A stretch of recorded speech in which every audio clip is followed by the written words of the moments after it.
하나님의 계시는 우리의 삶에 끊임없이 나타납니다. 몇 주 전, 저는 주일날, 주일 오전 예배와 주일 오후 예배 사이에 잠깐 성전에서 잠이 들게 되며 그때 뱀꿈을 꾸게 됩니다. 그때 제 꿈에 교회 화단에 큰 뱀 한 마리와 두 마리의 짐승을 보았습니다. 저는 마음속으로 이제 누가 시험 들겠네 라고 생각하며 꿈을 기억에 담아두었습니다. 그리고 며칠 후 정말로 화단에서 실제로 뱀을 보게 됩니다.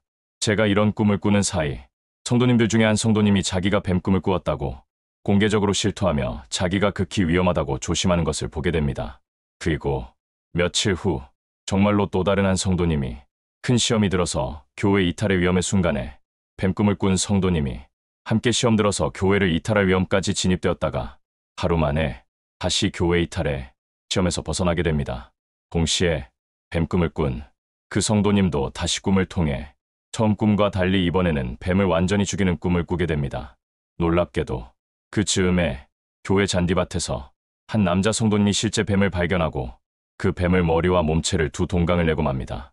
교회 이탈의 시험이 왔을 때 그 성도님은 마귀에게 완전히 씌워서 그렇게도 순한 양 같은 성도님이 얼마나 강팍하고 악한 짐승 같은 행동을 했는지 다른 성도님들은 그날의 악몽을 아직도 잊지 못하고 있습니다.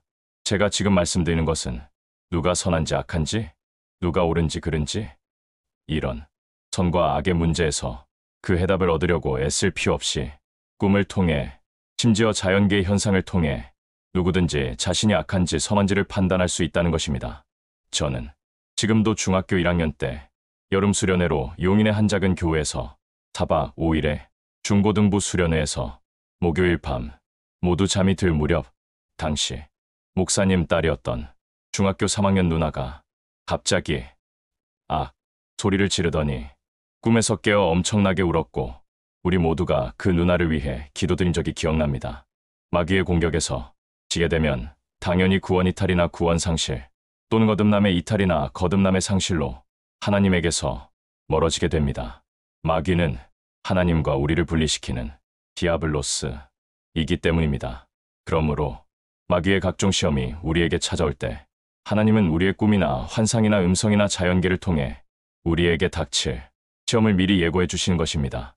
홍수가 오면 작은 풀들과 작은 나무들이 모두 쓸려나가듯이 모두 생명을 잃어버리고 강물에 떠내려감에도 불구하고 큰 나무들은 아무리 큰 홍수가 임해도 떠내려가지 아니하고 오히려 강하게 그 뿌리를 내리는 것입니다.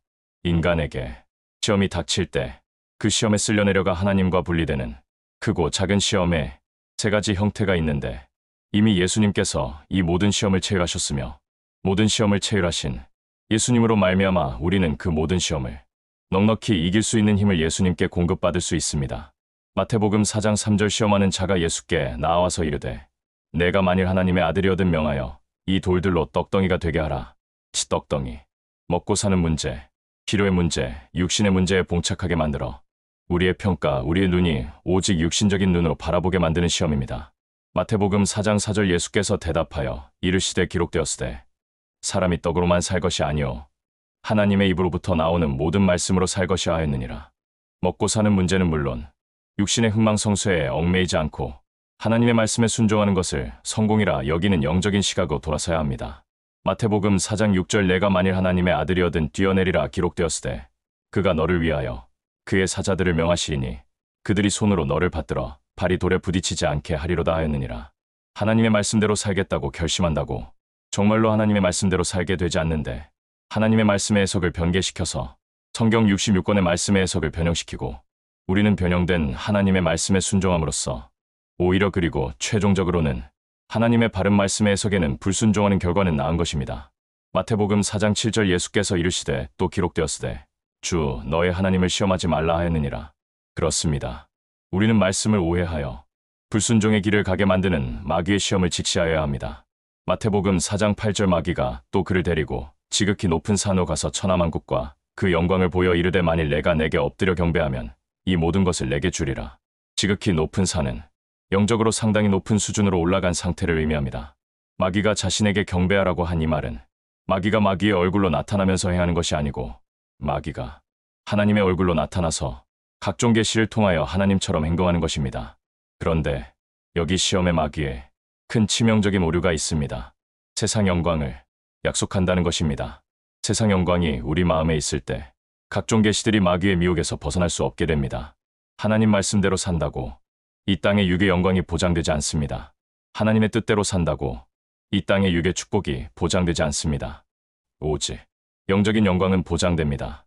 마태복음 4장 10절 예수께서 말씀하시되 사탄아 물러가라 기록되었으되 주 너의 하나님께 경배하고 다만 그를 섬기라 하였느니라. 그렇습니다. 평생 하나님만을 위해 살고 자신의 영광을 구하지 아니하면 계시의 미혹이 우리를 해칠 수 없습니다. 발람에게 하나님의 말씀이 심지어 당나귀를 통해서 임하였지만 물질의 탐심으로 계속 계시의 미혹에 넘어가 지옥 확정으로 그의 생이 마감되었습니다. 인간이 탐심이 있는 한 계시의 미혹에서 벗어날 수 없습니다. 그들은 하나님의 음성, 하나님의 꿈과 환상, 이 모든 것으로 미혹되는데 그에 반해 오직 하나님을 위해 온 마음과 온 영혼과 온 뜻과 온 힘과 온 지혜를 바치는 예배의 삶이 실제로 이루어진다면 이런 미혹된 계시도 오지 않으며 설사 이런 미혹된 계시가 주어져도 넉넉히 이 모든 시험을 분별하여 이길 수 있는 것입니다. 인간들이 겪는 모든 시험의 중심에 항상 인간의 죄가 있는데 교만죄가 가장 중심에 있다는 사실입니다. 교만은 넘어짐의 앞잡이입니다. 겸손으로 허리를 동이면 시험의 영들이 우리를 피해 달아나게 됩니다. 인간이 교만을 이기지 못하는 한 결단코 각종 시험에서 곧 시험을 통한 불순종에서 자유할 수 없는 것입니다. 할렐루야. 2025년 9월 2일 오후 10시 30분 박경호 목사가 하나님의 집에서